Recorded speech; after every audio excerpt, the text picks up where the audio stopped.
ಇವತ್ತು ಮನಮೋಹನ್ ಸಿಂಗ್ ನಗರ ವಿಶ್ವವಿದ್ಯಾಲಯದಲ್ಲಿ doctor Ambedkar study centre Chandrappa Nagar ಅವ್ರ ಕಡೆಯಿಂದ ಸುಮಾರು 7-8 ಪುಸ್ತಕಗಳ ಬಿಡುಗಡೆ ಇತ್ತು. ಅದರಲ್ಲಿ ಗೋಪಿನಾಥ್ ಅವರು ಬರೆದಿರುವಂಥ ಡ್ರೆಸ್ ಫ್ರೆಶ್ ಅಡ್ರೆಸ್ ಅನ್ನುವಂಥ ಪುಸ್ತಕದ ಬಗ್ಗೆ ನಾನು ಮಾತಾಡಿದೆ.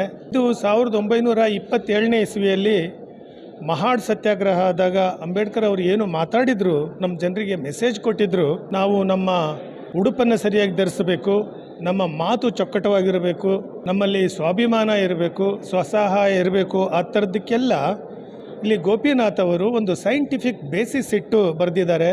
ಇವನ್ನೆಲ್ಲ ನಾವು ಮಾಡಿದಾಗ ನಮ್ಮ ಮೆದುಳಿನಲ್ಲಿ ಕೆಲವು ನ್ಯೂರೋ ಟ್ರಾನ್ಸ್ಮಿಟರ್ಸ್ ಅಥವಾ ಹಾರ್ಮೋನುಗಳು ತಯಾರಾಗ್ತವೆ. ಅವು ಡೋಪಮೈನು, ಆಕ್ಸಿಟೋಸಿನ್ನು, ಸೆರೋಟೋನಿನ್ ಆ ಥರದ್ದು.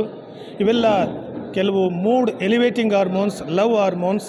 ಇದನ್ನೆಲ್ಲ ಒಬ್ಬ ಮೆಡಿಕಲ್ ಅಥವಾ ವೆಟರ್ನರಿ ಮೆಡಿಕಲ್ ಸ್ಟೂಡೆಂಟ್ ಆಗಿ, ಪ್ರಾಧ್ಯಾಪಕನಾಗಿ, ಹೆಬ್ಬಾಳದ ವೆಟರ್ನರಿ ಕಾಲೇಜಿನಲ್ಲಿ ಡೀನ್ ಆಗಿ ನಿವೃತ್ತಿಯಾಗಿ ಸ್ವಲ್ಪ ಮಟ್ಟಿಗೆ ಅಥಾರಿಟೇಟಿವ್ ಆಗಿ ಮಾತಾಡೋದಕ್ಕೆ ಸಾಧ್ಯ ಆಯಿತು ಅಂತ ನಾನು ಭಾವಿಸಿದ್ದೇನೆ. ಇವತ್ತು ಪುಸ್ತಕ ಬಿಡುಗಡೆಯಲ್ಲಿ ನಾನು ಅದನ್ನು ಮಾತಾಡಿದೆ.